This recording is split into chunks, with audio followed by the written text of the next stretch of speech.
Vince Ferrara, Josh Ward here at Neyland Stadium after Tennessee picks up victory number 8 on the season, a 63-37 win over the Missouri Tigers. And Josh, another wild game. This is what we've come to expect, Big 12 type of games with a ton of offense and not much defense happening. Your thoughts on the senior day win for Tennessee? Yeah, a lot of yards in this game and a lot of points in the end, and Tennessee a lot more. And Tennessee was the better team coming in, and that proved to be the case.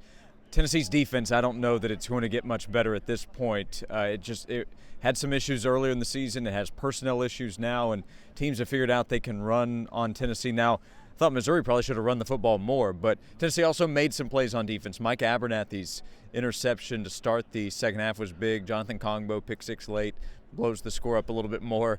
I think it blows up the internet a little bit as well.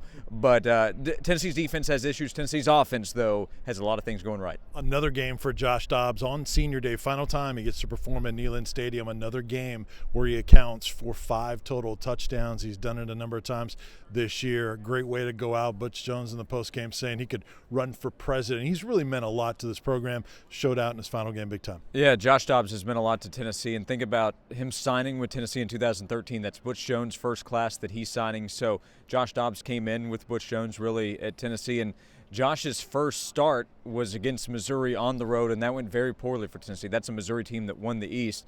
So I think fitting for Josh Dobbs with the development in his career that his final game at home is against Missouri, and an incredible performance. And as I mentioned, the offense really is rolling right now, and we've always, I think, thought it starts with Josh Dobbs running the football really as much as throwing it, and look at the results right now. Yeah, and Josh, you have to give Tennessee credit. It didn't look like they were impacted negatively by the result of the Florida-LSU game, which Florida won on the road, therefore eliminating any chance of Tennessee winning the SEC East. Butch Jones would have nothing of it in the postgame, said, we never talked about the East. We never talked about – players never talked about it.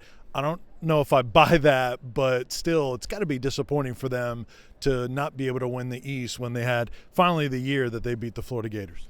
Yeah, and it's not true to say they didn't talk about it. They did. They talked about winning the national championship. So it was definitely talked about, and they needed to win the East if they were going to try to win the national title. And obviously it doesn't work out that way. It is true, though, that Tennessee can still win 9 games in the regular season, can still win 10 games with the bowl win, which is to be determined, obviously. But it has to be disappointing that they didn't win the East, and that's okay. It was a goal. Everybody knows that it was a goal, so if you don't hit that, that becomes disappointing. I think players knew about it during the game.